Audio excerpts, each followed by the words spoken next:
let's preview this Showtime card. You know, as you see behind me, I've been watching it over and over again. Tons of fights to cover today. You know, HBO and Showtime both did their thing as far as hosting fights. One was more of an event, another one was more intriguing matchups. A lot of boxing fans who knew and understood the sport of boxing understood and appreciated Eris Laura's fight. But let's start from the first fight. Sakio Bika versus Anthony Dirrell. From the opening bell, Anthony Dirrell was clearly the more fluent fighter. He was throwing a lot of short shots on the inside, actually dropped Bika. Bika was being Bika, wild, throwing low blows and everything else. And I felt Dirrell won this fight. I felt he had enough rounds in the bag to win it. But it must be a Dirrell family thing. You know, they a bunch of whiners. They start whining and crying. But this time, it's just because Bika is just out of control. I mean, that's just the way he fights. He's wild. But you got to start taking a lot more points, or he's not even respecting you, ref. He's like, well, whatever, do whatever. I'm still going to hit him while he's on the ground. But Dirrell did fade as the fight went on late. When it got to rounds 9 and 10, 11, he started fading. And if you want to take somebody's championship, you can't fade in those rounds. Now, we move on and we go forward. And we go right into the next fight, which was Trout and Lara. Can you believe they would put that fight on like just that? I thought that was, well, I guess since it wasn't a world title, but man, to put Devin in a fight before this, you know, I thought this would be bigger, but hey, I got to see it quicker. And from the opening bell, you see it was a chess match. Two southpaws fighting each other. It's not, I mean, on the two on the same card, you know. You know, it's just, it's not something you see all the time. You know, it's to see two southpaws fight each other. And watching this fight, it stylistically was bad for Trout. Trout is not used to fighting southpaws, and it showed. He could not deal with the in and out speed of Lara, his boxing ability as a southpaw. He's very good as countering, and both guys are counter punchers, and he's kind of waiting on to see if Lara's going to take the lead, and he's not. And then Trout's not comfortable, which he has done very well in taking the lead in a couple of his fights with activity. But his activity was halted because he couldn't get a rhythm. He couldn't gauge his distance with Lara because Lara's kept moving, resetting position, taking away position. So by the time Austin throws a punch, he's either out of distance or he's too close for him to get full extension on his punches, and he a lot of times end up falling into Lara, and then Lara can counter because Austin was too slow to respond. You know, so I felt Austin should have been throwing more right hooks. He was catching Lara when he did throw the right hooks. He just didn't, and he just could never get in his groove, and Lara wasn't going to let him. He was going to keep the rhythm he had going, keep the spacing, the distance, and he just had Trout trying to figure out what new techniques that he hasn't even done yet to try to get to Lara, and it just didn't work. He got dropped in the 11th, and that was just academic from all the straight, crisp, left hand counters, and by that time that was just the exclamation point on the fight. And now he is the man at 154 in my opinion. And Sean Porter with the shock of the night. You know, I never thought that his will would break Devin. I thought him being too wild, that would play right into Devin's hands. Devin again just really has a problem with pressure fighters.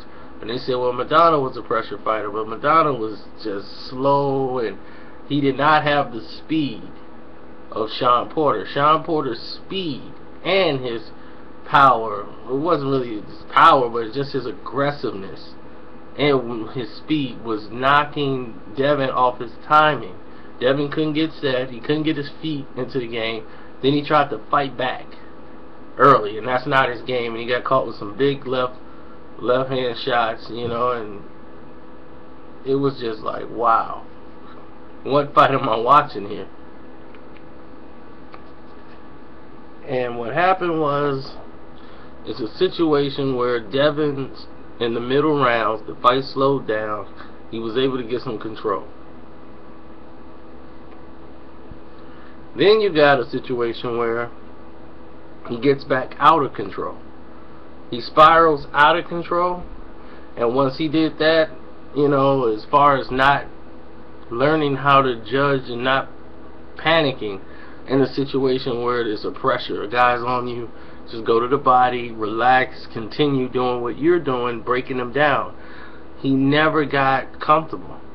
It's like he couldn't get the position. The headbutts were evident in this fight, and you know what you had is a unanimous decision for Shawn Porter, new IBF champ.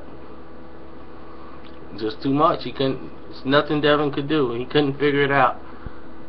Couldn't figure it out. And the main event, Paulie Malignaggi Zab Judah, went exactly as I thought. To all you fighters out there who keep talking about Paulie Malignaggi, you should have did this to Paulie, he should have did that to Paulie. They have been saying that for 10, 15 years.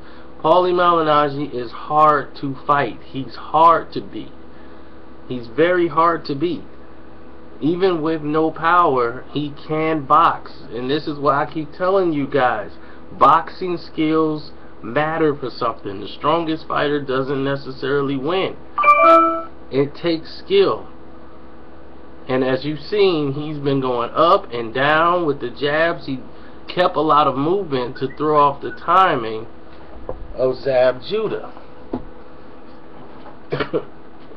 And once he threw off the timing of Zab Judah, that was pretty much all Zab could do, was reach. Because unlike Danny Garcia, now I'm not going to say Paulie Malignaggi can beat Danny Garcia, but that might be his next fight. Danny Garcia is a whole different type of fighter, meaning that Danny's not going to move frontwards and backwards and jump back. He's not that type of fighter. He's a flat-footed fighter who's not going to use a lot of angles and going to stand in front of you and try to power you out and then counter you by standing there blocking you, catch and shoot. Paulie's not a real catch guy and shoot. He's a swing, get in, land some shots, bounce back out, make when you try to throw your punches, then come back in with punches and shots. He's an in and out fighter, and that's not going to change with him. And you saw it tonight, 12 rounds, easy, the knockdown. Of course, we all knew that was garbage, but Zab was in a fight. He thought that he can just walk through Paulie Malignaggi, and he found out he cannot. Zab is at the age now where he just can't do it. It was nothing he can do, and at this point in your career, you don't know what to do in this situation, and that is to push Paulie Malignaggi back, who's going to try to keep you going on your back heel. Then it's time to get out the game. I mean, because you're done. If you don't know what to do in that situation to make a change or an adjustment in the fight, and you don't get desperate or try to go for the kill or do, it's time to go. It is time to go, and I think that's the last time you see Zab Judah on the big stage again. In that note, I think his career is done, and what a run. He's going to the Hall of Fame. Even y'all might not like it, but he's going to the Hall. And on that note, that's my review on the Showtime fight card. And stay tuned. We got more coming.